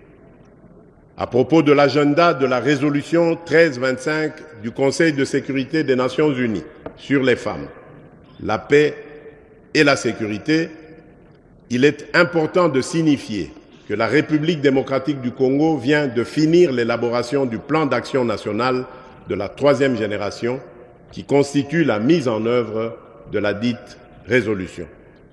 Ce plan d'action intègre un nouveau pilier sur les conflits émergents dus notamment aux catastrophes naturelles et au blanchiment de capitaux. Honorables députés nationaux et sénateurs, mesdames et messieurs, notre action sur le front étatique représente une avancée majeure pour la République démocratique du Congo. Trop longtemps, notre histoire a été racontée à travers les prismes de la guerre et de la souffrance. Aujourd'hui, nous affirmons notre droit à écrire notre propre récit, celui d'un peuple résilient, talentueux, riche de sa diversité et de ses innombrables opportunités. Nos médias, tant publics que privés, seront pleinement mobilisés pour accomplir cette mission. Le processus de modernisation entamé par la radio-télévision nationale congolaise et l'Agence congolaise de presse se poursuivra et s'étendra à toutes les 26 provinces de notre pays. Par ailleurs, avec le réseau national de télécommunications par satellite, le RENATELSAT, nous finaliserons la transition vers la télévision numérique terrestre, ouvrant ainsi une nouvelle ère de diffusion moderne et accessible à tous.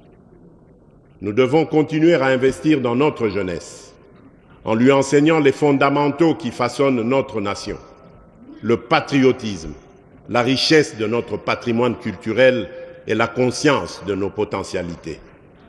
Ce sont ces jeunes,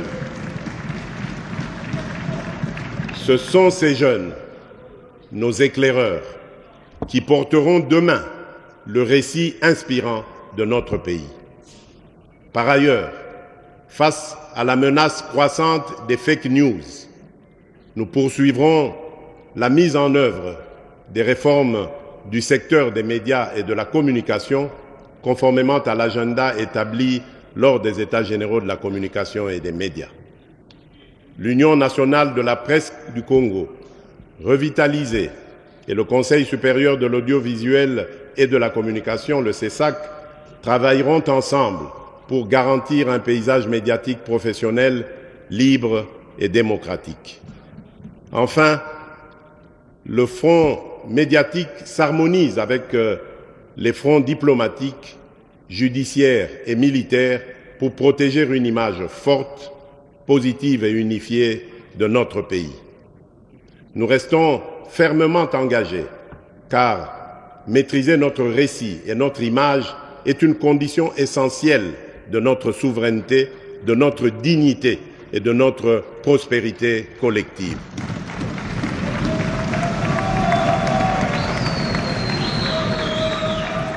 Honorable Président de l'Assemblée nationale, honorable Président du Sénat, honorables députés nationaux et sénateurs réunis en Congrès, mes chers compatriotes, pour terminer ce discours sur l'état de notre nation, je dois rappeler que cette première année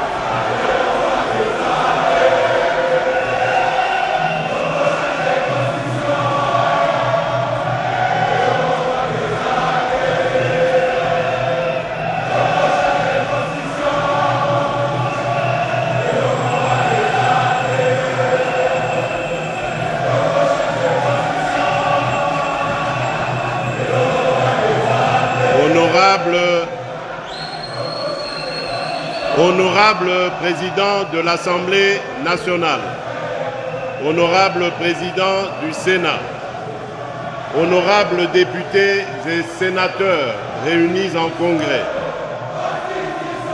Mesdames et Messieurs, distingués invités, mes très chers compatriotes,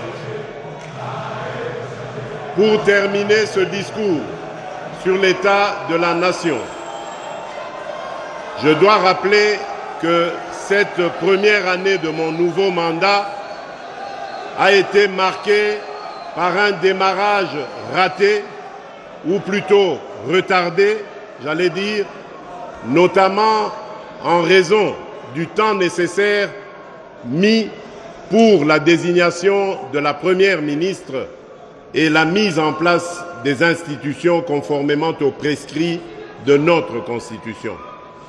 Ces délais, bien que contraignants, étaient indispensables pour respecter les échéances et les procédures fondamentales de notre démocratie. Cependant, cette situation nous invite à une réflexion commune. Il est peut-être temps d'engager une réflexion nationale sur une réforme constitutionnelle.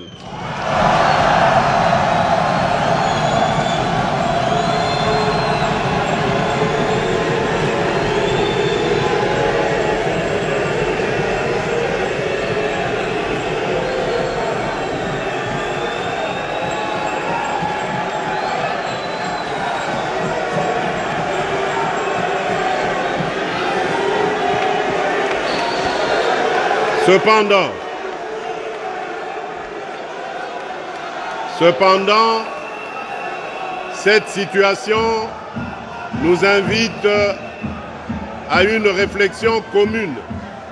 S'il vous plaît, silence s'il vous plaît. Cependant, cette situation nous invite à une réflexion commune.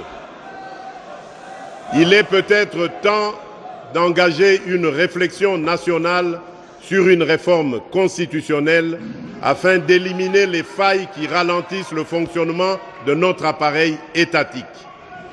Cette démarche consiste uniquement à lancer une initiative visant à inviter nos compatriotes à une réflexion sincère pour bâtir un cadre institutionnel plus adapté aux réalités et aux aspirations de notre peuple.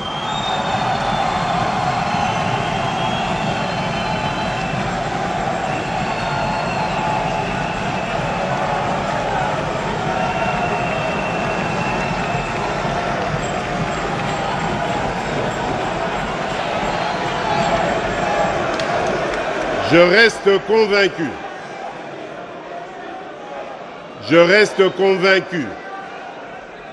que malgré les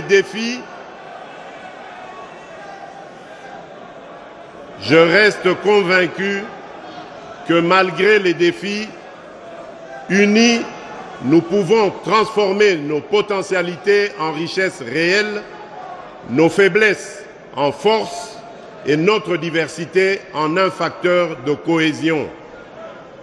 À tous, je voudrais redire, tout est possible à celui qui rêve, ose et n'abandonne pas.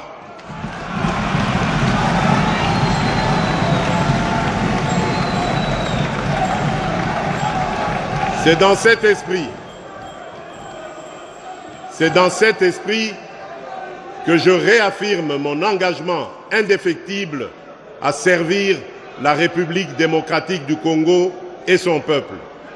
Que vive la République démocratique du Congo, que Dieu bénisse la République démocratique du Congo et son peuple.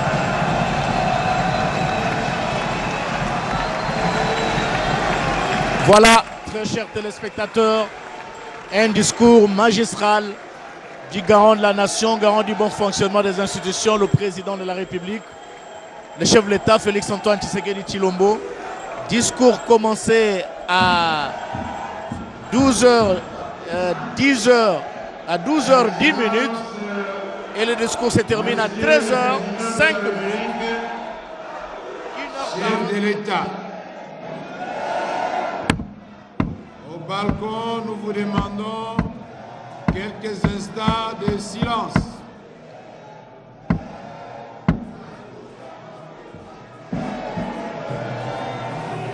Prochainement, nous prendrons des mesures conformes au règlement intérieur. Et ceux qui chantent doivent cesser. Le moment est solennel. Nous devons clôturer en beauté ce congrès. Excellence, Monsieur le Président de la République, chef de l'État, nous venons de suivre avec beaucoup d'attention votre discours sur l'état de la nation. Qu'est-ce que j'allais dire? Votre discours magistral et plein d'espoir sur l'état de la nation. Nous vous en remercions très sincèrement. Nous demandons aux membres du Congrès, sénateurs et députés et au public un standing ovation, des applaudissements pour ce discours plein d'espoir.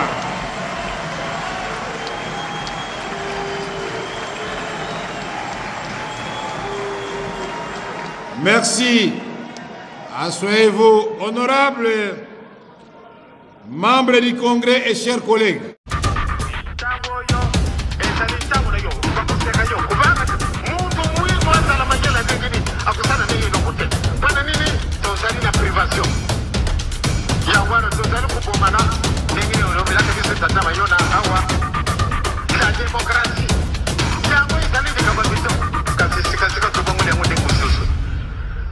Kubomana